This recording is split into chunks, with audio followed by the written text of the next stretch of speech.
Man, another project already. I haven't even finished this one yet. Be grateful you have work. Multitasking is what professionals do. Anyway, take care. The section chief said that and walked away from my desk. My name is Ryan. I'm a software engineer, in my 3rd year with the company. This job rarely lets me leave at the regular time. No matter how quickly I wrap things up, new tasks keep coming in. The main issue is our manager. He always agrees to take on everything, which is troublesome. Plus, he doesn't really keep track of our engineers' schedules or progress. So, the amount of work I have to complete in a day is just insane. The only time I remember leaving on time since I joined was that particular day. A couple of years ago, I got lucky. The manager was away on a business trip. I decided to go hang out with some of my coworkers. Our first stop was at the bowling alley. There, we met some ladies playing in the next lane, hit it off, and decided to go to a bar together. That's where I met my future wife, Emily. Emily and I got married about a year after we met. My job was as hectic as ever, and I was constantly working overtime. But on weekends, Emily and I would go out for movies, dinner, and enjoy shopping at the mall. Lately, Emily had been experiencing a lot of lower back and abdominal pain. She tried massages, chiropractic treatments, and osteopathic care, but nothing seemed to work. One night, she had not just her usual back pain, but also severe abdominal pain. I found her condition alarming and called an ambulance. We ended up in the ER in the middle of the night. I thought it might be appendicitis, but I was way off the mark. Though the ER doctor was an internal medicine specialist, he looked quite concerned and said, "Emily, you should see a gynecologist immediately." A gynecological issue. She's been wanting kids. Is she going to be okay? Worries flooded my mind. All I wished was for Emily to recover. The next day, I took a day off and accompanied her to a renowned hospital's gynecology department. It turned out Emily had uterine cancer. It had advanced and even spread to her colon. I blamed myself. She started showing symptoms of back pain about 6 months ago. Why didn't I take her to the hospital sooner? If it had been detected earlier, she might have had a chance with surgery. She was given just 3 months to live. I immediately discussed this with my supervisor and department head. All I wanted was to leave work on time as much as possible. I even went to my team and asked for their understanding and cooperation. My colleagues were very supportive. The following 3 months until Emily's departure went by in a flash. Honestly, I felt numb, like it wasn't real. I couldn't even look back at our past. After her funeral, I didn't feel like doing anything or even going outside. I didn't want to go back to work. But considering my colleagues who supported me, I felt obligated to return. So, I resumed work after 2 weeks. After lunch, I was called into the conference room. Both the department head and manager were there, looking grim. "Ryan, we understand you had a tough time at home, but look, our work situation is also very challenging. Leaving on time for 3 months and then taking 2 weeks off, that's not acceptable," the section chief said, with a tone dripping in sarcasm. Yes, I apologize to everyone in the department for any inconvenience. Although, deep down, I thought I hadn't really inconvenienced the director, who wasn't involved with the computer program at all. Next, the manager chimed in. "You don't want to be in a busy department, do you? We happen to have an opening in our office out in Iowa. You'll start there next week." He remembered hearing from a colleague, probably Mike, that if you took consecutive days off or refused overtime several times, you could be sent to a less desirable position. With Emily gone and a void in my heart, I didn't care where I worked anymore. Working had become so unappealing that I simply didn't care about it anymore, feeling utterly disheartened and lacking any motivation. I was so down that I just said, "Understood," and returned to my seat. Some time later, I moved. My new location was a quiet rural town. Demoted at such a young age, huh? Getting off the train, I mumbled to myself, looking at the vast landscape. Before I knew it, a week had passed since my transfer. The new company, for better or worse, was a place where I had a lot of free time. Hardly any need for overtime. I could work at my own pace. One day, I was coding a simple program at a coffee shop for a change of pace. After a while, droplets began to fall on the table I was using. It was raining outside. For a second, I thought the roof was leaking. Looking up, I saw a soaked girl with brown hair and streaks of red and blue, kind of looked like a rebel, staring intently at my laptop. Worried about the water damaging my laptop, I began to shut it down, but the girl quickly said, "Wait. Hey mister, you work with computers, right? Can I see? I'm kinda interested." She approached me. "Well, yeah, but you should dry off first. Don't want you catching a cold," I replied and called a staff. "Excuse me, can we get her towel for this young lady here?" As she dried herself off with the towel brought over by the staff, she thanked me. "Thank you, sir, for the towel." She might look like a handful, but she had manners. I was pleasantly surprised. They continued chatting over warm coffee. The girl, named Catherine, was a senior at a nearby public high school.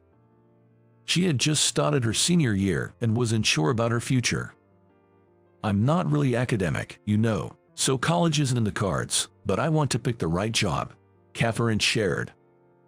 She had tried various part-time jobs, like working in a factory, being a cashier at a grocery store, and even fast food. But nothing felt right. Then I thought, everything's about computers nowadays. She didn't own a computer, but got interested after some lessons at school. If she wanted more options for jobs, knowing computers would be essential. I told Catherine, "I'll be working at the coffee shop for the rest of the week, so if you need anything, feel free to drop by." The next day and the day after that, she came to the coffee shop. When she asked my name and I told her, she began calling me Mr. Smith. "What's all that stuff you're always doing on your computer, Mr. Smith? All those letters and stuff. It looks like some kind of spell." "Oh, it's called programming. It's used to make websites and blogs." After explaining how websites are made by combining various characters and symbols, she became very interested. "Do you have a computer at home?" I asked, to which she replied she didn't. Eager to learn, Catherine began to copy the contents of my screen onto her notebook, diligently, day after day. After about a month of this, I made a proposal. "You'll learn faster if you actually use a computer, rather than just copying things down. We've got an old laptop at the office we were gonna toss out. Want to use it for studying?" Her eyes lighting up, Catherine exclaimed, "Really, Mr. Smith? I can have it." "Yeah, it's old and not the best, but better than nothing," I explained. "That's fine. Just having one is great." A few days later, when I gave Catherine the computer, she jumped up and down and said yay. From the next day, she came armed with a barrage of questions. She was diligent, buying books to study from, and bringing a notebook filled with questions to go through. Thanks to that, she was able to launch a small website just 6 months later. "Hey, I can use this as a reference for job hunting," she said with a gleaming smile, obviously delighted. With job interviews just days away, Catherine dyed her hair jet black. "Catherine, you look so professional. Just for now. Once I secure a job, I'll go back to being stylish," she said with a bashful smile, slightly pouting. "Good luck with your interviews." "Thanks," Catherine replied, flashing a peace sign with a big grin. 2 weeks later, while I was at our usual coffee shop, Catherine burst in excitedly. Ryan, guess what? I got a job offer." She reported the news with a radiant smile, as if a flower had blossomed on her face. I replied, "That's great. Congratulations." To my surprise, Catherine started crying, still wearing that big smile. "Ryan, thank you. Getting into my first choice company is all thanks to you. I really appreciate it." Seeing her like this made me happy. To me, Catherine always seemed a bit quirky, but I found her irresistibly charming. Ever since Emily left, there had been a gaping hole in my life, but Catherine slowly started filling it. Soon, I realized I spent more time helping Catherine study than dwelling on memories of Emily. "No, Catherine, I'm the one who should be thanking you. Do you want to go out for dinner next Sunday to celebrate?" She cheerfully replied, "Sounds great." And just like that, it was April. "Good morning." A person from HR greeted everyone as the morning meeting began. "Today, we'll introduce the new employees who will join us this year. All right, all of you, please come forward." The personnel at the back were beckoned to step up in front. What? Upon seeing the 3 new recruits, I almost dropped the documents I was holding. Among the new hires, there were 2 men and 1 woman. The sole female employee was Catherine. As Catherine caught my gaze, she discreetly flashed a peace sign with her right hand. Indeed, Catherine had joined the IT department I was a part of. "Good morning. You surprised me. I thought you'd start at the company where you got your job offer. I was planning to ask you how you were doing once you settled in. I was worried," I told her. She giggled. "Haha, be prepared to work hard, okay? Please go easy on me." Catherine stuck her tongue out playfully and smiled. Every time I saw that smile, it warmed my heart. Asked if I had romantic feelings for Catherine, who was 7 years younger, I'd honestly be unsure. But one thing's certain, she's a special presence in my life. On the morning of the new fiscal year, seeing Catherine's face was a surprise, but it gave me a new goal: to nurture this adorable girl into a full-fledged programmer. I felt that my life, which had been just a daily routine of doing the work in front of me, was now filled with a sense of purpose. When I got home that night, I looked at a picture of my wife and talked to her. "Ever since you left, I've been like an empty shell. You must have been worried about me." But after coming to this countryside town and meeting Catherine, teaching her about computers almost daily, I've been distracted from my sorrow. I wonder if you're jealous, watching over me and Catherine. I'll do my best to be a reliable senior, so please watch over me. I will walk firmly forward so that you can rest assured. With that, I silently made a promise to Emily. In the photograph, Emily seemed to smile gently at me, as if saying, "That's right, I'm cheering for you." That's the feeling I got. Good morning. Early in the morning, after returning from my daily jog, an unfamiliar woman greeted me. In the morning sunlight, she stood smiling, a tall woman with long black hair and distinctive elongated yet round eyes, somewhat like a cat's, making her look like a model. "Excuse me." Surprised to be greeted by such a beauty so early in the morning, I looked around, wondering if she was really addressing me, and started acting a bit suspicious. Seeing this, she gave a slight laugh. "I'm Sandy Miller. I moved in next door yesterday. Sorry for the late introduction. Nice to meet you." Her high-pitched voice was as clear as a bell when she said this. Then she gave a slight bow in my direction.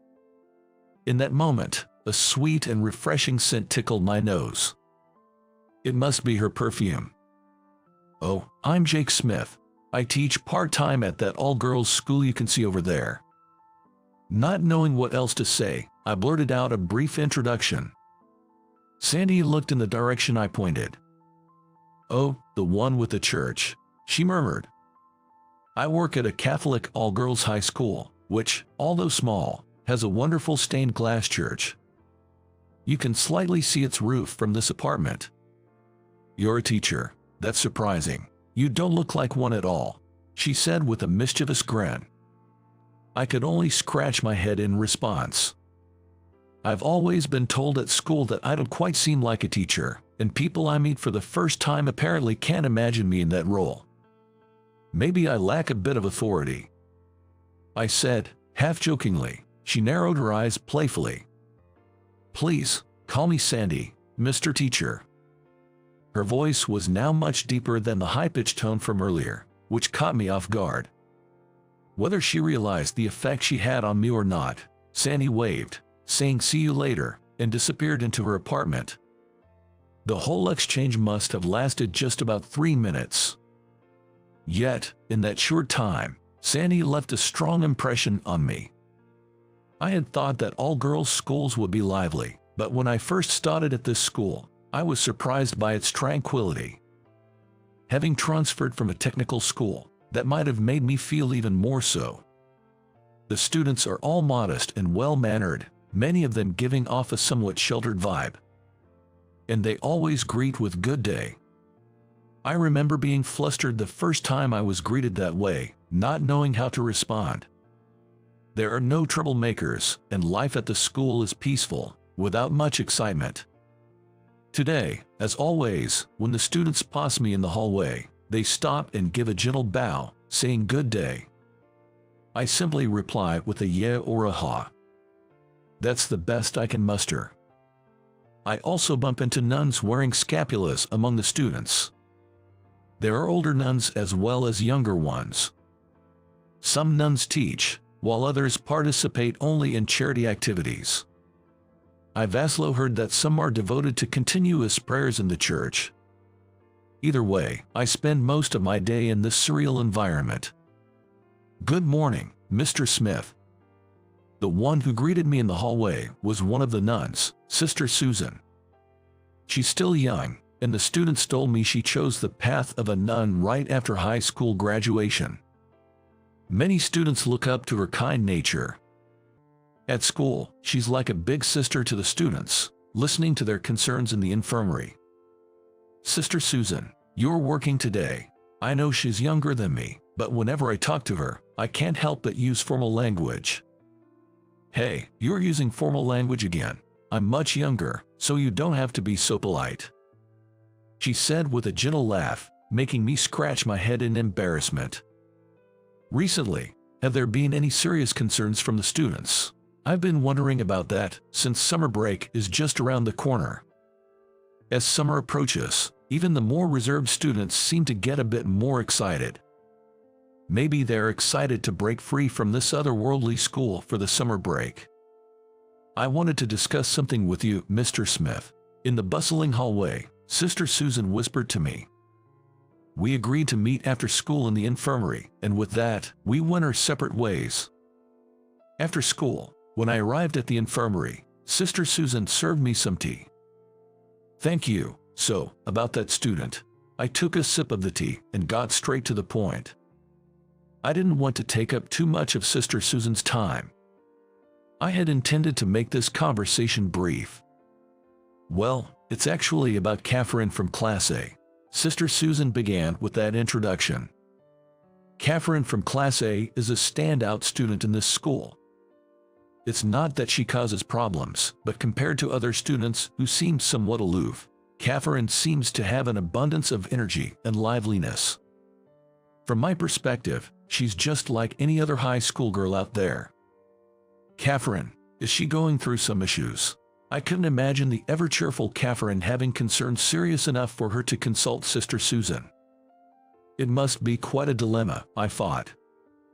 Actually, she's seeking advice about love. Blushing slightly, Sister Susan said with a hint of embarrassment. She added in a soft voice, "I have no experience in that area." Relationship advice. Typical concern for a teenage high school girl. However, it seems to be a challenging topic for Sister Susan. Apparently, Catherine has been deeply infatuated, and if her love doesn't reciprocate, she seriously mentioned becoming a nun. Prayer isn't meant for that. I was taken aback and flinched when she suddenly raised her voice. Based on what I've heard from Catherine, I think it might be best to speak with her guardian. Hearing such words coming out of the usually sensible Sister Susan surprised me. Would that be in Catherine's best interest? Finding out something they didn't want their guardian to know can be distressing for a student. I tried to gently rein her in, but she seemed not to hear me. They live nearby, so I thought of just meeting them. "I wanted you to accompany me," The conversation was already moving towards meeting Catherine's guardian, and I was getting anxious. She must be genuinely concerned about Catherine to be taking such actions. I racked my brain, trying to find a way to calm the situation without offending Sister Susan. Okay, I'll meet them first.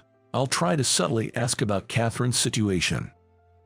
This was the only way to stop Sister Susan's impulsiveness. To calm the situation, I found myself making that promise without thinking. I can't believe I'm taking up so much of your time, Mr. Smith. No worries, let me handle it. I'll make sure to report to you about it tomorrow. Looking into Sister Susan's eyes, I tried to put on the most serious face I could muster. She stared right back with a steady gaze. I felt a twinge of guilt, feeling like I might be deceiving her, but it was for both Sister Susan and Catherine's sake. I silently said a little prayer in my heart, whispering I'm sorry. Though I had let it slip in the heat of the moment, having promised to report the matter to Sister Susan, I decided to go meet Catherine's guardian. If they weren't around when I visited, that would be just fine, and if they were, I thought I'd just have a little chat and then head on home. Coincidentally, Catherine hadn't yet submitted her college application. The deadline had passed 3 days ago. As Catherine's assistant teacher, I figured I'd be fine as long as I had a reason to visit. Without giving it much thought, I checked Catherine's guardian's address. When I saw the address, I couldn't believe my eyes. The previous address was crossed out with a double line, and a new one was freshly written. And, to my surprise, it was the apartment right next to mine. Turns out, my new neighbor is Catherine's guardian. Looking closer, it seemed the guardian's name had been recently changed. I recalled hearing that Catherine had grown up in a complicated household. I thought it might be all right to just introduce myself as her assistant teacher and say hello. I felt a bit more at ease. When I rang the doorbell of the apartment next door, I wasn't very nervous. The door clicked open, and Sandy peeked out. "Hi, it's Jake Smith from next door." I had planned what to say, but the moment I saw Sandy's face, I got nervous and forgot. I think I was obviously acting suspicious. I just had a little something to ask. My tone sounded like a police interrogation. I noticed Sandy looking at me with an amused expression. Seeing her reaction, I regained a bit of composure. "Sandy, are you Catherine's guardian by any chance?" As I stammered out the explanation, she nodded slowly. "My family's a bit complicated. All my siblings have different mothers. Of course, the mothers of Catherine's and mine are not the same, but neither of them wanted to have Catherine, so I became her guardian." Sandy said that in one breath and then looked at me with a challenging gaze. I could sense her determination, wanting to be taken seriously as a young guardian. It's not about the qualifications as a guardian, but Catherine hasn't submitted her college application form yet. I quickly blurted out the excuse I had prepared. Sandy then said, and scratched her head, looking relieved. "I've told her she should go to any college she wants, but she seems hesitant." She seemed to know about the missing college application form. Then, adding, "We shouldn't be talking here," Sandy invited me inside. Her room was, well, quite sparse. She might be a minimalist. However, there were several piles of thick books. I had assumed she was a student, but apparently not.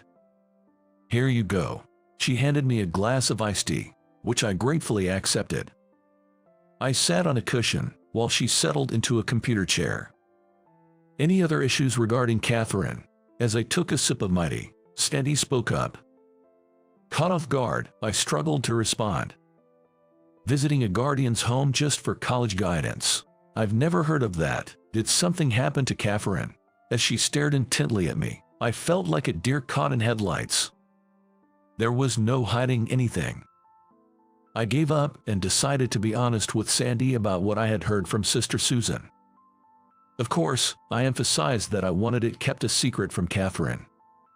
Sandy listened quietly, only nodding occasionally to encourage me to continue. She had a certain presence and authority about her, making it hard to tell who was the older one here. According to Sister Susan, Catherine expressed her intention to live with a certain young man right after graduation. She wanted to start living together as soon as they left home, but with college on the horizon, that seemed challenging. Why? Because that young man is a junior in high school, a year younger than Catherine. Catherine told Sister Susan that she was prepared to support him financially. Really? Catherine said that. After hearing the entire story, Sandy paused, eyes cast downward in deep thought. It seemed like she knew the guy Catherine had feelings for and looked troubled by the situation. I truly wish for my students to follow their own paths in life, but right now, she seems like a ticking time bomb. I wouldn't be surprised if she ran away from home. I honestly expressed what I had felt when I talked to Sister Susan. I couldn't tell Sister Susan, as it might have caused an uproar, but I do believe this situation carries that kind of risk. Thank you for discussing this with me. I'm grateful to have gotten to know a bit about Catherine's feelings. Could you leave this matter to me for now? Sandy stood up from her computer chair, deeply bowing her head towards me. A gentle scent of shampoo filled the air. Of course, you're Catherine's guardian after all, but if there's anything I can help with, please don't hesitate to ask. I quickly said, please, lift your head, upon which Sandy looked up with a playful grin. She seemed to have so many expressions. The face she had when we met this morning was like a different person's, and her current smile resembled that of a young girl receiving praise. I wonder how many sides there are to her. My interest in Sandy grew stronger. A week had passed since I discussed Catherine's case with Sandy. I told Sister Susan that I had already spoken with Catherine's guardian and asked her to keep an eye on the situation. As for Catherine herself, she hasn't handed in her college application yet. Her homeroom teacher, aware of her complicated family situation, is willing to wait a bit past the deadline. When I got back to my apartment after work, I noticed the window of Sandy's room next door was slightly open. Did she forget to close it, or was she letting in some air because it was hot? Seems a bit careless, I thought. I should subtly remind her the next time we meet. As I was thinking this, a gust of wind briefly lifted her curtains. For a split second, I could see inside. In the dimly lit room of the early evening, I could see Sandy trying to change into a t-shirt. A faint silhouette of her pale back stood out against the dim backdrop. I knew I shouldn't watch, but the contrast between the shadows and her skin was mesmerizing. As she twisted slightly, I saw a dark scar, like that of a severe burn, stretching from her side to below her chest. A keloid that extends from the side of the abdomen to just below the chest. It's the scar of a major burn. Given its size, it must have been a life-threatening injury. I gasped and stepped back from the scene. I shouldn't have looked. I saw her secret. I quickly tried to open my door. In my haste, I fumbled with the key, making a clattering noise. Just as I managed to open the door of the room next to mine clicked open. "Jake, do you have a moment?"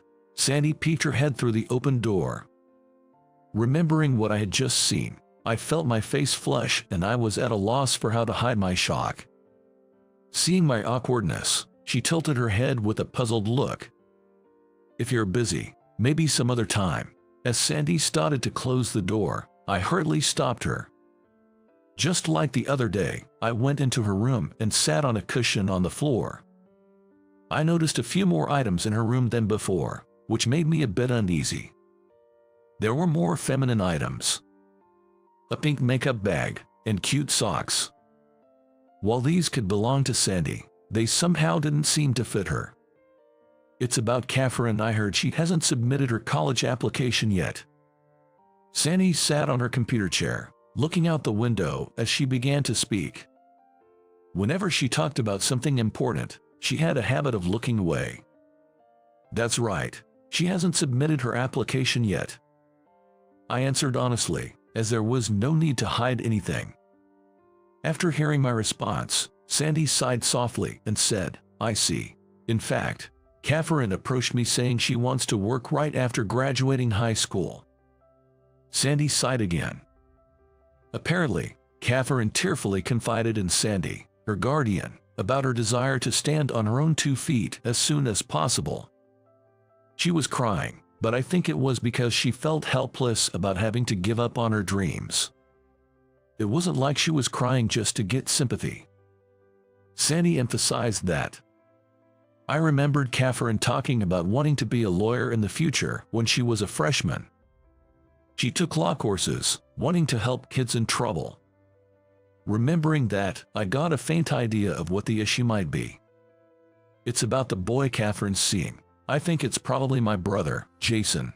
Catherine wants to move out and live with Jason. That's her wish. Sandy made a slightly troubled face, then chuckled. She seemed to be recalling something, her smile tinged with a hint of sadness. Then, prefacing with "this is just between us," she started to talk about her family. It seems there are 7 siblings in total, all with different mothers. Including Sandy, only 3 of them are adults. The remaining 4 are still students. Sandy never lived with her father. She lived with her mother. In other words, she seems to be a child born out of wedlock. Catherine had a similar situation, but she was taken in by her father, while her younger brother was raised by Sandy's mother. It's said that Sandy and Catherine's brother grew up like true siblings. What only Catherine was taken in by him, I won't know unless I ask that man. The fact is, Catherine and Jason are blood-related siblings, yet they grew up apart. Recently, Catherine, who learned that Jason was a real brother, lashed out at their father for not taking him in. The father apparently snapped back, saying, "After all I did for you." He then cut off all financial support. Hearing this, Sandy, acting as the new guardian, started looking after Catherine's living expenses. My mother was a bit fragile mentally, and she did some things she regrets to Jason. She probably broke down waiting for that man who never came around. One day, with a kettle full of boiling water in her hands, Sandy's mother approached the 2 of them.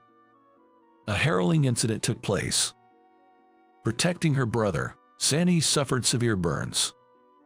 How could she? Why would she do such a thing? I couldn't help but mutter those words.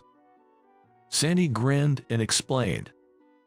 My mom thought that if her son got seriously injured, he would come to see her. I got chills hearing Sandy's words. I never imagined that such a passionate feeling could exist in this world. Just thinking that I have the blood of such a woman gives me the creeps. Sandy smiled beautifully, as if reading my thoughts. Her intensity might be that unique aura possessed by those who have been through some real ordeals. Jake, can you please help guide Catherine? Sandy bowed deeply to me. Then, the front doorbell rang, and the door swung open. Sandy, I'm home. The one entering with a cheerful voice, calling out Sandy's name, was none other than Catherine. War, Mr. Smith, how do you do, I guess? Naturally, upon seeing me, Catherine exclaimed in surprise and acted a bit awkward. I didn't expect to be seen by Catherine either, so I was lost for words. Mr. Smith is here because he's concerned about your future and came to discuss it with me, your guardian. Sandy informed Catherine. Catherine responded with a somewhat suspicious "Is that so? I heard you wanted to go to law school. If you're undecided about which one, I can help." I addressed Catherine, who was standing. Her expression clouded slightly. I'm sorry, I'll be honest. I've heard about your family situation from Sandy. I understand you want to live with your brother. Sandy, apparently not expecting me to bring it up directly, exclaimed, "Wait, Mr. Smith." I decided at that moment that I wanted to face Catherine sincerely, without any lies. You sure have the audacity to barge in like that. Do teachers think they are so superior? Catherine said sarcastically, her lips curling in disdain as she slammed her belongings on the floor in frustration.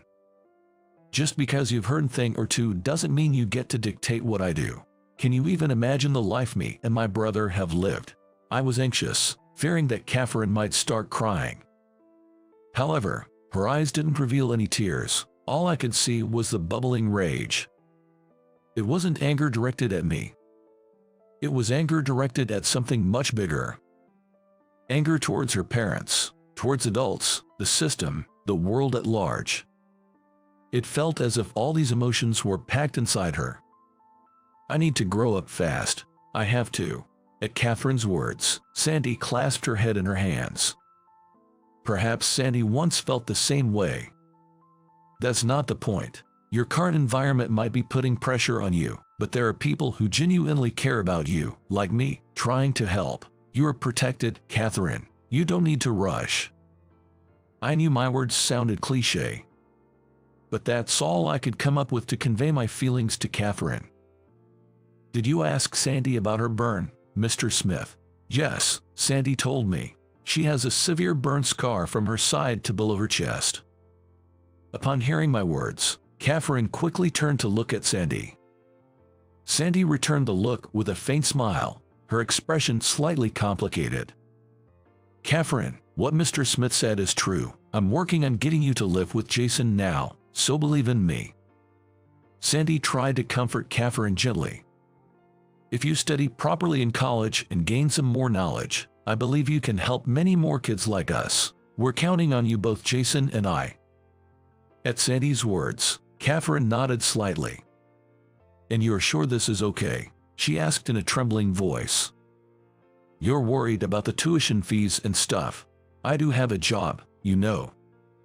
Upon hearing a surprised voice from Sandy, Catherine also exclaimed, What? It seemed that Catherine had mistakenly thought Sandy was unemployed. But you're always home, they exclaimed in surprise. Sandy's job is apparently translating philosophical books. She mostly works from home, so she seldom goes out. Jumping to conclusions as always, aren't you, Catherine? You need to be more observant. Sandy sighed in exasperation. I couldn't help but laugh out loud. It seemed that having a good conversation could bridge any gap. If you don't talk, misunderstandings don't get cleared up, and you can't convey what you feel. Sandy, I'm sorry. I promised it would be between us, but I broke that promise right away. Feeling guilty after laughing, I sincerely apologized to Sandy. She pondered for a moment, placing a finger on her chin, and then smirked. Mr. Smith, how did you know the exact location of my burn? I don't recall sharing that specific detail. Sandy's eyes sparkled mischievously as she tilted her head and asked. Well, that's... I was flustered, and Sandy grinned even wider. Catherine, her face turning beet red, covered her mouth and asked, Wait, are you too? You know, I tried to deny it, but words failed me, fearing I might dig myself deeper. You're going to take responsibility, right, Mr. Smith? With a playful smile similar to the one she had when we first met, Sandy looked deep into my eyes. I'll do my best. At my response, both Sandy and Catherine shared a laugh. And true to my word, 3 years later, I took responsibility and placed a ring on Sandy's finger. Meeting her was a stroke of fate, and I consider myself an incredibly lucky guy to have found the best partner in life. On a spring evening, cherry blossoms faintly glow in the light of the street lamps. At the welcome party for the new hires, the woman sitting next to me asked, Jason, what type of woman do you like? Her name is Lillian. She's a 22-year-old new hire. Pulling her bangs back makes her look older than her age. She's quite a beauty. I'm Jason, a 45-year-old single office worker. Far from being handsome, I have an unremarkable face, a bit of a belly, and a slightly chubby build. Lately, my hair has been thinning too. My biggest insecurity is my short height. There were no women in the company who would strike up a conversation with someone like me. So, when a young, pretty 20-something asked me about my type, I was both shocked and elated as I answered her question. I guess someone cheerful and kind. Young folks sure have a lot of energy, don't they? Nervously, I said that, and she responded with a shy smile. Are you okay with someone much younger? It was this conversation that made me start noticing her. On the way home from the welcome party, we happened to share the same train ride for part of the journey, and we chatted about various things. She mentioned that she has a thing for older men.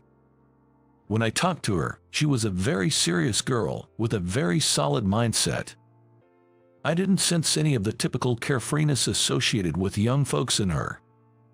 Perhaps because of her mature character, guys her age just didn't seem reliable or fulfilling for her. She mentioned she had many older friends. Ever since then, she and I got along well. We chatted a lot during work, and I often helped her out when she was stuck. You know, it'd be clearer if you added a graph to this document. You can quickly make one by clicking here. Got it, I'll give it a try. Oh, you've been talking for a while now. Are you thirsty? I'll get you some tea. She always approached me with a bright smile. Her smile was incredibly captivating, and I found myself growing fonder of her day by day. Then, one day, I mustered the courage to ask her out for dinner. My heart raced, wondering if she might decline, but she readily agreed. To ensure she felt at ease, I chose a chic bistro instead of a high-end restaurant. I enjoyed a beer, and she had a citrus cocktail, as we relished our meal and conversation. Despite our age difference, we hit it off. Discovering we shared similar tastes in movies, our conversation never waned, and time flew by. She looked happy and smiled throughout. As we walked toward the train station on our way home, she turned to me and said, would you be interested in dating me? Excuse me, I couldn't believe my ears. For a plain and impressive older guy like me to be confessed to by a woman, especially by someone as young and lovely as her. It felt so unreal, almost like a dream. Of course, I immediately said yes. Is this really not a dream? Making sure she couldn't see, I discreetly pinched the back of my left hand with my right. Ouch. This is definitely real. No doubt about it. For someone like me, who's never been popular with the ladies, she became my very first girlfriend. I often wondered what she saw in an average-looking guy like me. She told me it was my kind and earnest personality, and the fun times we shared together that won her heart. From that point on, every day felt as if I were in heaven, with everything shining so brightly around me. It made me believe that if you live life earnestly, even through the tough times, good things can come your way. I felt that from the bottom of my heart. Soon, a rumor spread around the office about us dating, and everyone was pretty shocked. Some labeled us Beauty and the Beast and joked about us being an odd couple behind our backs, but I never let it bother me.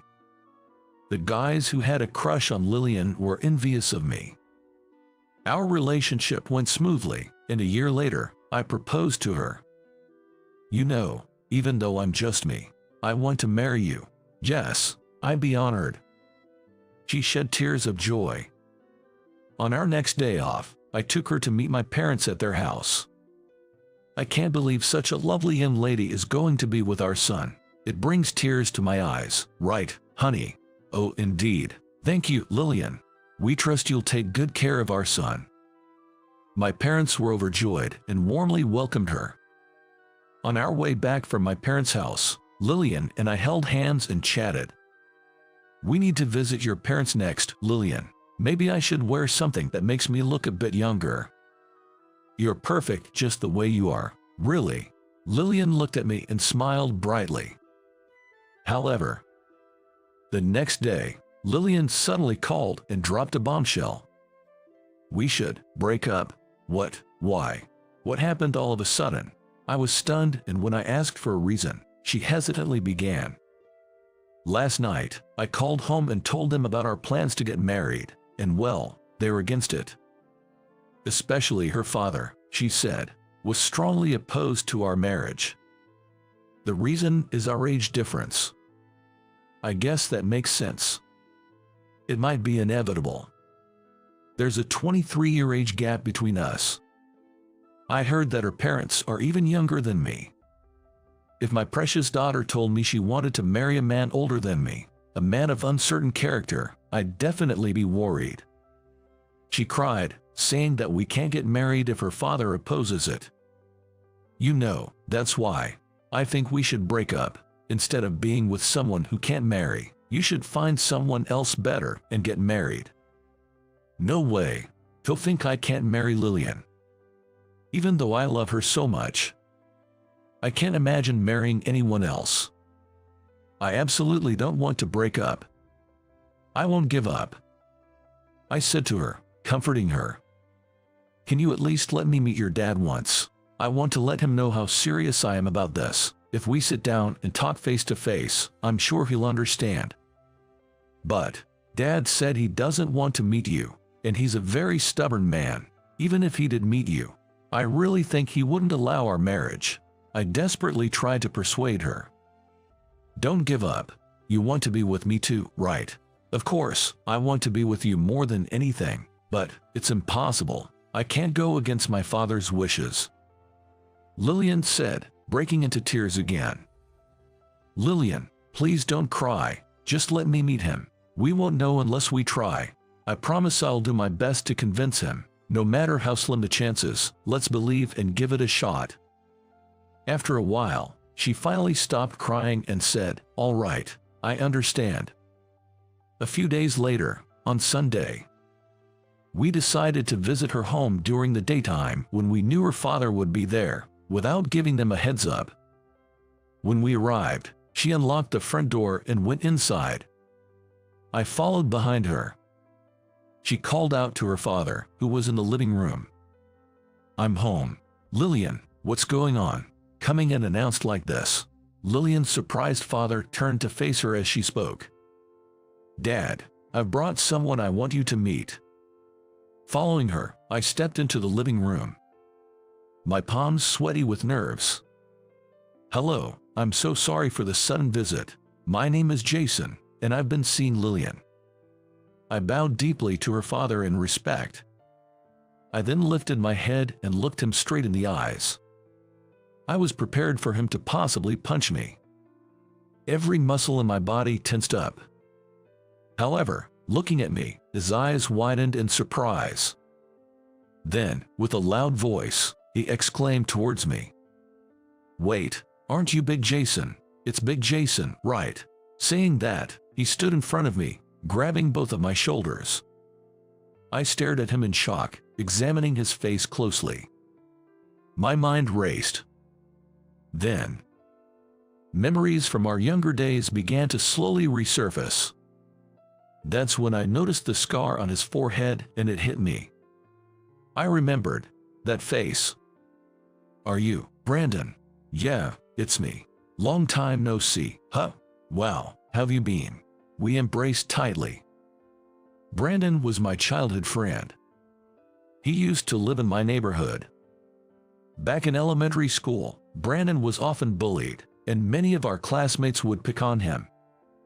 I always stepped in and helped him out. It was the same the first time we met. Brandon was surrounded by 4 or 5 boys, getting hit with sticks and kicked. I shouted, "Stop it," and rushed over, but they just ignored me and continued to attack Brandon. I positioned myself in front of Brandon to shield him, taking their blows myself. I fought back, swinging my fists, but I was no match for them. After they had their fill of tormenting me, they eventually stopped and left. That's when we both had big scars on our foreheads. You okay? Does it hurt? When I asked Brandon, he replied, "Yay, I'm fine. Thanks for helping. But why did you defend me? You can't just leave someone in trouble, can you?" That's how I responded. It was a lesson from my dad. He always told me, if you see someone in need, help them out. It had become a part of me. That day, I took Brandon back to my home and tended his wounds. From then on, Brandon and I started hanging out together. I was the only friend Brandon had. Brandon's home was a single-parent household, and his mom was always working late, so Brandon often spent time at my house. He often had dinner at my place too. Both Brandon and I were only children, so it felt like we had got a sibling, and it made us happy. We did homework together and shared snacks. In the summer, we went to the pool, had watermelon smashing games, and set off fireworks in the yard, and in the winter, we roasted marshmallows on an open fire and built snowmen when it snowed. I made so many fun memories with Brandon. But just before I was about to start middle school, my family had to move because of my dad's job transfer. When I told Brandon about it, he cried, "If you're gone, who'll I play with? I'll be lonely." "You'll be fine, Brandon. I'm sure you'll make new friends." I patted Brandon's shoulder and said, "We'll write letters, we promised as we parted," but in the end, the correspondence faded after just a few times. Come to think of it, Brandon mentioned in a letter from a while back that he had become friends with a new kid who transferred to his school. He's probably getting along well with his new buddies. I was also busy adjusting to my new environment. We continued to exchange holiday cards for about 10 years, but eventually, even that stopped. I think the last card mentioned something about him getting married. I can't believe Lillian's dad is Brandon. What a shock. I was just as surprised. We laughed and playfully slapped each other on the shoulders. Lillian looked at us with a surprised face. "Take a seat. Let's have a drink tonight," Brandon said, gesturing for me to sit down. Lillian and I took seats across from Brandon. His wife brought out beer and glasses from the kitchen. We poured the beer into our glasses, and Brandon took the lead for a toast. "Well then, here's to celebrating my reunion with Jason, and also to Lillian and Jason's engagement." "Wait, Brandon, are you okay with this?" "Of course I am. I know exactly the kind of person you are, Jason. You might not have been the best at academics or sports, but you've always had a strong sense of justice and were sincere and kind. I can trust my daughter with someone like you. Age doesn't matter. I realize that now. I'm relieved. Thank you, Brandon." "Thanks, Dad." Lillian was also overwhelmed with joy and shed tears. That night, Brandon and I shared drinks and reminisced about the good old days. 6 months later, Lillian and I had our wedding. Of course, both our families and all our parents were in attendance, celebrating with us. Lillian looked absolutely stunning in her wedding dress. She was way out of my league. Before the wedding began, Brandon said to me, "From today, we're going to be in-laws, huh? Yeah, nice to officially be part of the family, father-in-law." When I said that, Brandon laughed. "Drop the father-in-law stuff, will you? It's such a strange feeling, reuniting with an old friend like this, and on top of that, becoming related by marriage. And right next to me is my beloved wife." "I'm so happy," I whispered, to which Lillian replied with a bright smile. "I'm happy too." She smiled and gently touched her belly. Inside Lillian's belly, a new life is growing. I can't wait to meet this little one. I want him to be happy for sure. Yeah, let's make a happy life, the three of us. There was a time I was worried when our marriage faced opposition. Never imagined things would turn out this way. Brandon had been too hard on his daughter in the past, something he regretted. He promised me he'd learn to cut the cord since she got married. He said he felt at ease entrusting his daughter to me.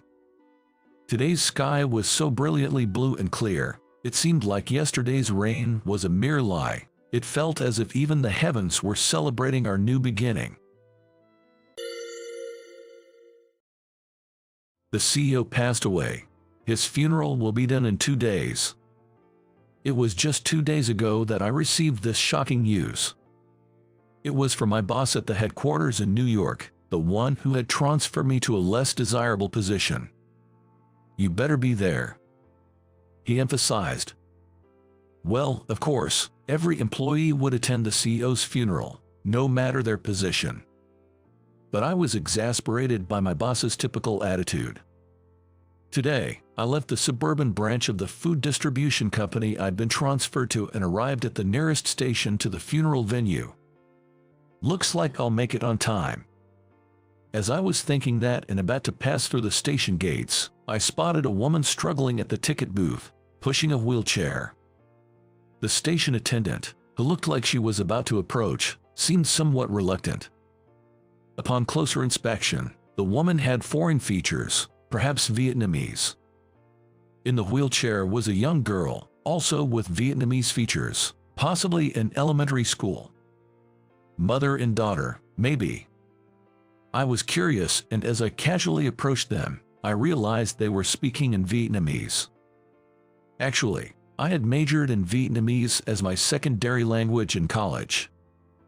Though it was just a secondary language, I had taken proper courses and even got certified.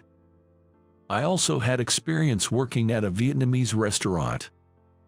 Thanks to being surrounded by native speakers, my speaking skills were decent. Given my background, I decided to approach them and asked in Vietnamese, "Is everything all right?" She looked surprised for a moment but quickly responded in Vietnamese. "Oh, do you speak Vietnamese?" Relieved that she understood me, I nodded. "Yes, I learned it in college. I can speak a bit. I thought maybe I could help if you had any issues." Her eyes lit up. "Thank you so much. I wasn't sure how to buy tickets. I tried asking the station attendant, but I barely speak any English, so we couldn't communicate. I didn't know what to do. It's so good to find someone kind. Could you show me how to buy the tickets?" "Of course, let me guide you." I showed her how to purchase and load a Metro card, and we passed through the gates together. "Thank you so much. You were a great help." They both looked visibly relieved. It felt good to be able to use what I had learned to help someone. "My pleasure. There's an elevator over there." "That should make things easier," I pointed out, then noticed something. Oh no. The elevator was out of service. "Oh dear, it seems to be broken." Hearing this, she looked deeply worried. "Oh no, what do we do? We have a very important appointment today." Her cheerful expression darkened. "Should I help carry the wheelchair up the stairs?" I hesitated. Depending on the weight of the wheelchair, it might take too long. And then I might miss the CO's funeral. I considered asking the station attendants for help, but a quick glance made it obvious they were avoiding eye contact. I didn't want to rely on them. I had to do something. I couldn't just abandon them now. I made up my mind.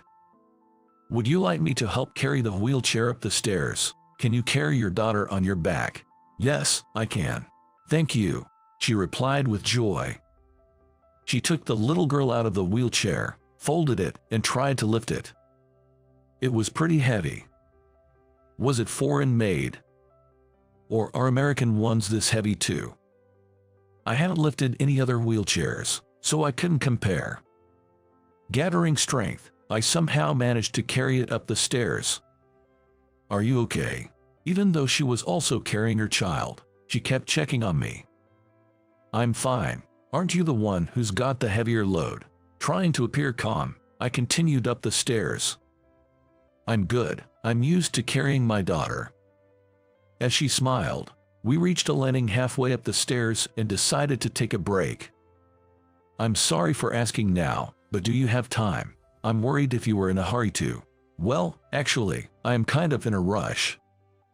I briefly thought of my boss, replied with a wry smile, and she looked alarmed. "Oh no, please, go on ahead without us." Even though she said that, there's no way I could leave the mother and child alone on this landing. She definitely couldn't carry the heavy wheelchair up by herself. "No worries, helping you too is more important. Please let me assist you all the way."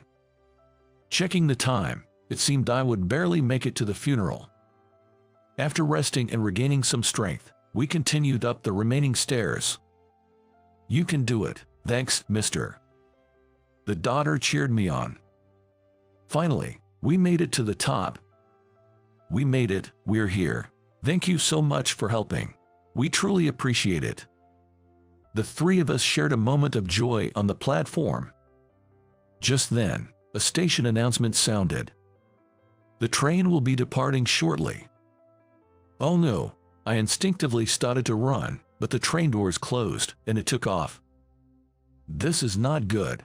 I needed that train to make it to the CEO's funeral on time. Now I'd be late. I'm so sorry. It's my fault you missed the train.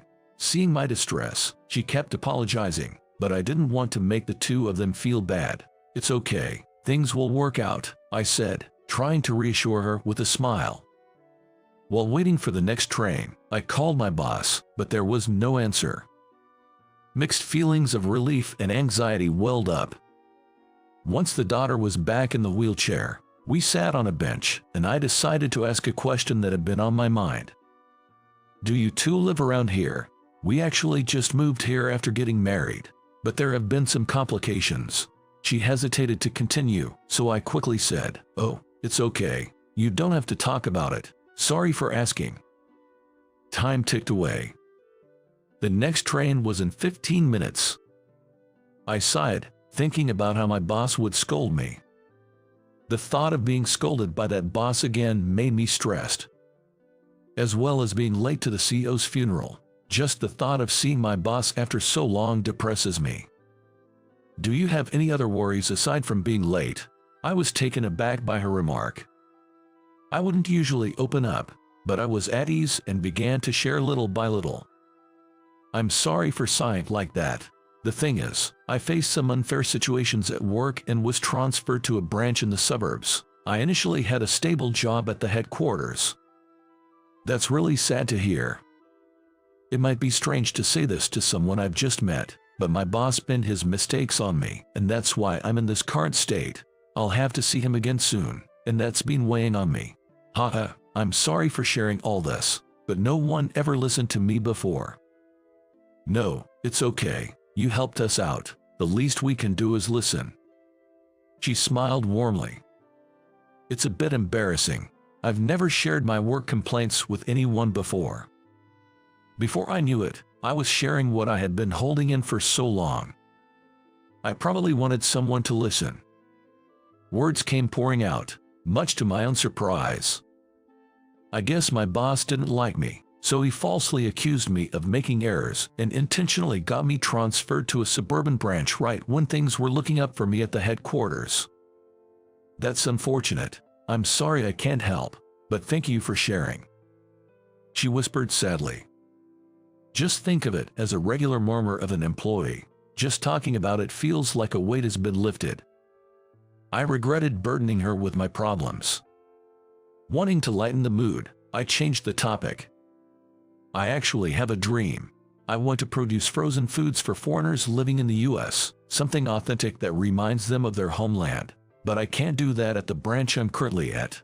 Only the headquarters handle food development, so one day I want to go back and make that dream come true. That sounds wonderful. I'll root for you. As we were chatting, the train arrived. I helped them board and we all managed to get on. Coincidentally, we got off at the same station 2 stops later. Thank you for listening. I'm in a rush now, so I'll be on my way. As I rushed towards the exit, I heard, "Thank you, goodbye." They, still getting a grasp of English, waved and thanked me. When I finally arrived at the funeral venue, the ceremony was almost over. As the priest was conducting the prayers, I noticed my boss glaring at me. Oh boy, it's all over. The thought of what's next gives me a headache. I shakily paid my respects and took my seat. After the ceremony, as the casket was being loaded into the hearse, my boss called out, "Hey, I need a word with you." "Yes, sir." The moment we entered a private room, he started yelling. "What do you think you're doing? Showing up late to the CEO's funeral?" "I'm sorry. I was helping a foreign family at the station and lost track of time." My weak attempt at explaining only fueled his rage.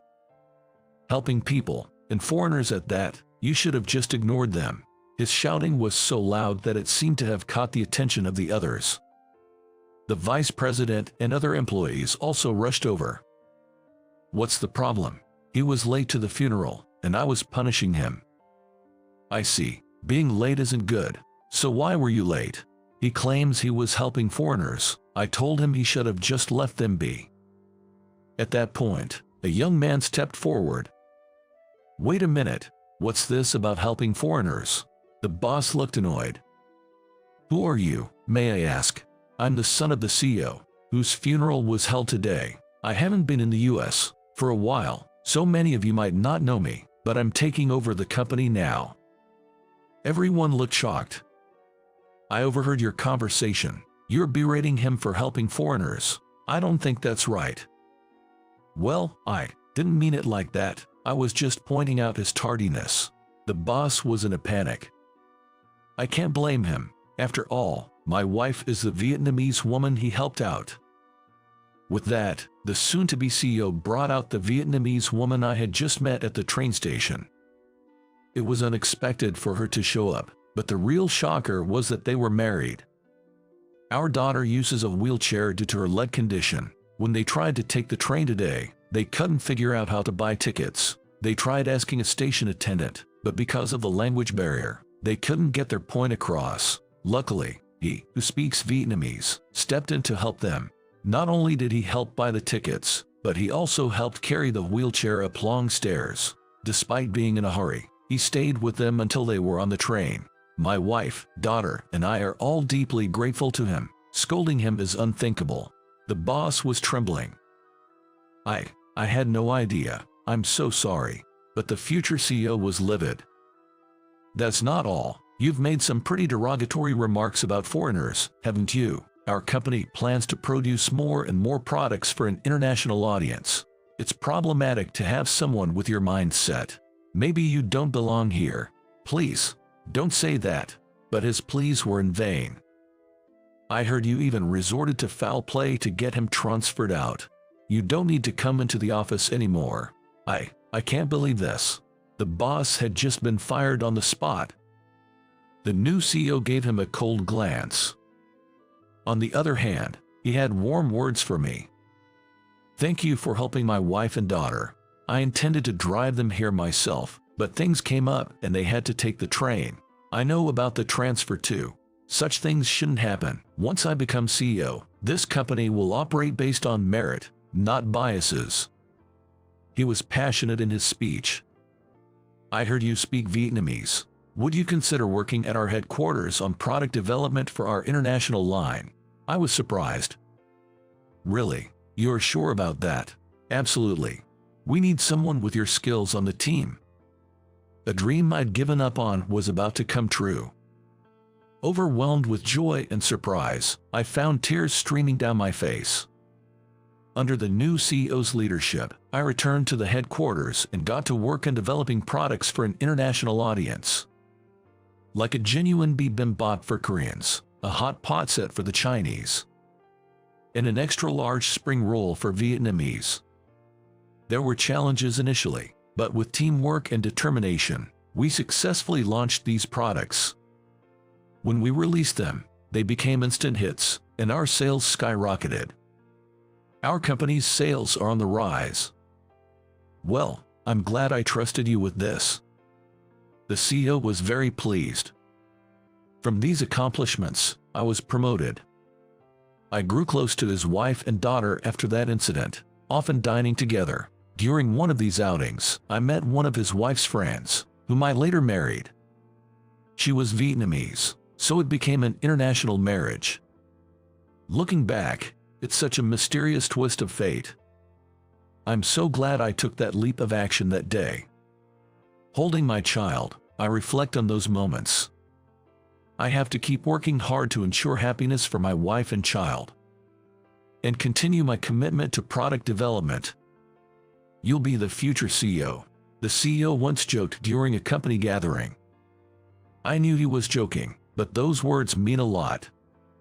And I wonder if there's some truth to it, since no one else has been told that.